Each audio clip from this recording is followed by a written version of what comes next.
ഈശോ മിശിഹായ്ക്ക് സ്തുതിയായിരിക്കട്ടെ. പ്രിയ സഹോദര സഹോദരി, നിനക്ക് നല്ലൊരു ദിവസം നേരെയാണ്. ഈ ഈശോ ഒന്ന് നിൻ്റെ ജീവിതത്തിലേക്ക്, കുടുംബത്തിലേക്ക് കടന്നു വന്നിട്ട് നിന്നെ അഭിഷേകം കൊണ്ട്, അനുഗ്രഹം കൊണ്ട് നിറയ്ക്കട്ടെ എന്ന് പ്രാർത്ഥിക്കുക. ജീവിതം എപ്പോഴും സ്മൂത്തായിട്ട് പോകണമെന്ന് നിർബന്ധമില്ല. നമ്മൾ പ്രതീക്ഷിക്കാത്ത രീതിയിലൊക്കെ കാറ്റും കോളും ഒക്കെ ജീവിതത്തിൽ ആഞ്ഞടിക്കും. നീ ക്രിസ്തുവിൽ വിശ്വസിക്കുന്ന വ്യക്തിയാണെങ്കിൽ, നീ ദൈവത്തെ ചേർത്ത് പിടിക്കുന്ന വ്യക്തിയാണെങ്കിൽ, നിന്റെ ജീവിതത്തിൽ കാറ്റടിച്ചാലും കോളടിച്ചാലും ഒന്നും നിന്നെ തകർത്ത് കളയത്തില്ല.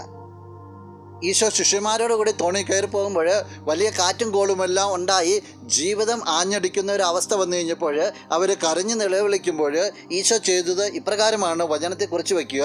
വിശുദ്ധ മത്തായി അറിയിച്ച സുവിശേഷം 8-ാം അധ്യായം 26-ാം തിരുവചനത്തിൻ്റെ 2-ാം ഭാഗം. അവൻ എഴുന്നേറ്റ് കാറ്റിനെയും കടലിനെയും ശാസിച്ചു, വലിയ ശാന്തതയുണ്ടായി. 2 കാര്യങ്ങൾ പറയുക.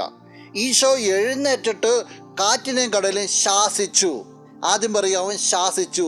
അവരുടെ ജീവിതത്തെ എന്താണോ അപകടപ്പെടുത്തിയത്, എന്താണോ അവയെ വല്ലാതെ ഭയപ്പെടുത്തിയത്, അതിനെ കർത്താവ് ശാസിച്ചു. രണ്ടാമത് പറയുന്ന അനന്തരഫലമാണ്. അനന്തരഫലത്തെക്കുറിച്ച് പറയുക. ചെറിയ ശാന്തത, വലിയ ശാന്തതയുണ്ടായെന്ന് പറഞ്ഞേ. എത്രമാത്രം അവർ ഭയപ്പെട്ടോ അതിനെ തകിടം മറിക്കുന്ന, അല്ലെങ്കിൽ അതിനെല്ലാം ഇല്ലാതാക്കി കളയുന്ന രീതിയിൽ വലിയ ശാന്തത അവരുടെ ജീവിതത്തിലേക്ക് കടന്നു വന്നു. പിന്നെ നിനക്ക് ജീവിതത്തിൽ എന്താ പേടിക്കാനുള്ളത്? ജീവിതത്തിൽ എന്ത് ശക്തിയാണ് നിന്നെ തളർത്തിക്കളയുക? നിന്റെ കർത്താവ് നിന്റെ കൂടെ ഉണ്ടെങ്കിൽ എന്ത് ജീവിതത്തിൽ വന്നാലും അവിടുന്ന് നിനക്ക് ചെറിയതല്ല, ഇടത്തരമല്ല, വലിയ ശാന്തത നൽകും. എന്ന് വെച്ച് കഴിഞ്ഞാൽ നിന്റെ ജീവിതത്തിന് ഒരു കോട്ടവും തട്ടത്തില്ല. അവിടുന്ന് നിന്നെ നോക്കിക്കോളൂ. ആ ജീവിതം അനുഭവിക്കാനായിട്ട് നിനക്ക് സാധിക്കട്ടെ. നമുക്ക് പ്രാർത്ഥിക്കാം. കണ്ണുകളടച്ചൊന്ന് കരങ്ങൾ കൂട്ടാം. നല്ലവനായ കർത്താവേ, നിന്നെ അങ്ങ് സ്തുതിക്കുന്നു, ആരാധിക്കുന്നു, മഹത്വപ്പെടുത്തുന്നു. ഈശോയെ, നിന്റെ നിറസാന്നിധ്യത്തിന് നന്ദി പറയാണ്. ഈശോയെ, ജീവിതത്തിൽ കാറ്റുണ്ടാകട്ടെ, കോളുണ്ടാകട്ടെ, നീ നൽകുന്ന വലിയ ശാന്തതയെ മനസ്സിൽ കാണുവാനായിട്ട്, എന്ത് വന്നാലും നീ എല്ലാം ശാന്തമാക്കുന്ന ചിന്തയിലെ ജീവിതത്തെ ക്രമപ്പെടുത്തുവാനായിട്ട് ഈ വ്യക്തിയെ നീ അനുഗ്രഹിക്കണം. ഇന്നത്തെ ദിവസം അനുഗ്രഹിക്കപ്പെട്ടെന്ന് പ്രാർത്ഥിക്കുന്നു. ഇപ്പോഴും എപ്പോഴും എന്നേക്കും. ആമേൻ.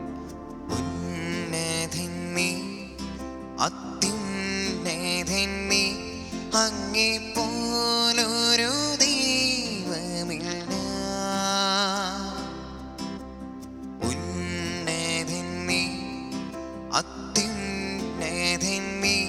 അങ്ങേ പോലൊരു ദൈവമില്ല.